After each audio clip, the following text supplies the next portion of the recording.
Super 6માં હવે વાત એક અનોખી જ ધૂપસળીની।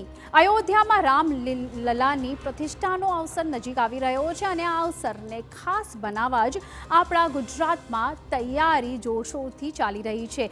108 ફૂટ લાંબી ધૂપસળી તૈયાર કરવામાં આવી છે।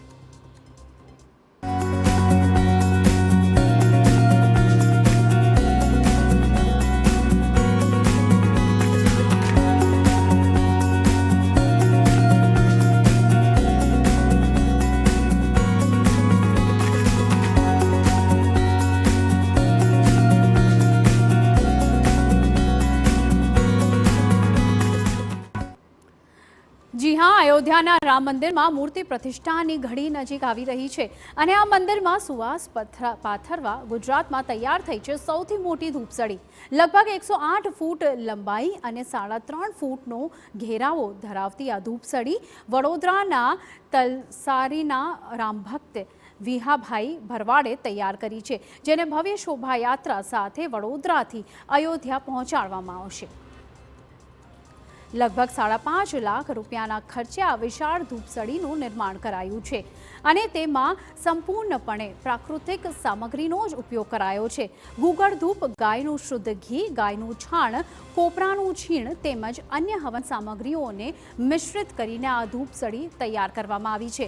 જો કે ભક્તોને મન આ તો પ્રભુને અર્પણ થતી ફૂલની પાંખડી સમાન જ છે।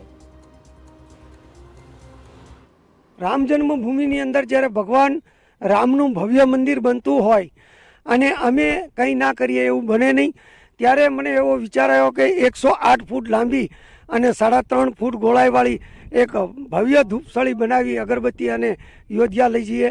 જેનાથી જે બને અમારો હિન્દુ ધર્મને પહેલાં તો અમે એકતાને માન આપીએ છીએ આપણા ટીવીના માધ્યમથી, અને ધૂપસળી બનાવવામાં વિવાહ બને જ્યાંથી જેનો ફૂલની પાંખ જે અમારાથી બને તે અમારો ટોટલી 7 સકાર વિહાભાઈ ભરવાડને અમારો માલધારી સમાજ તરફથી છે, ગોપાલક સમાજ તરફથી છે, સ્થાનિક માણસો તરફથી છે, અમુક એમના મિત્રો હોય, અમારા ઉદ્યોગપતિઓ હોય, રામભક્તો હોય, ટોટલી નેતા હોય, બધાનો સારામાં સારો એવો સહયોગ છે, એટલે એના ખૂબ ખૂબ આભાર માનીએ છીએ અમે।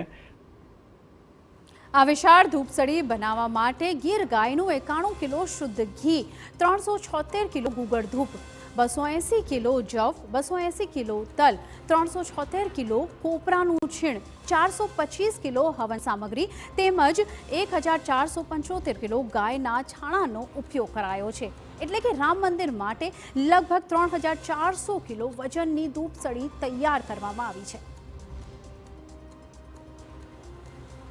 ઉલ્લેખનીય છે કે વિહાભાઈ ભરવાડ ભૂતકાળમાં પણ ભવ્ય ધૂપસળીઓ બનાવી ચૂક્યા છે। 125 ફૂટ લાંબી ધૂપસળી બનાવવાનો રેકોર્ડ પણ તેમના નામે નોંધાયેલો છે, પણ તે સૌમાં રામલલાને અર્પણ થનારી 108 ફૂટની ધૂપસળી તેમને મન સૌથી ખાસ છે।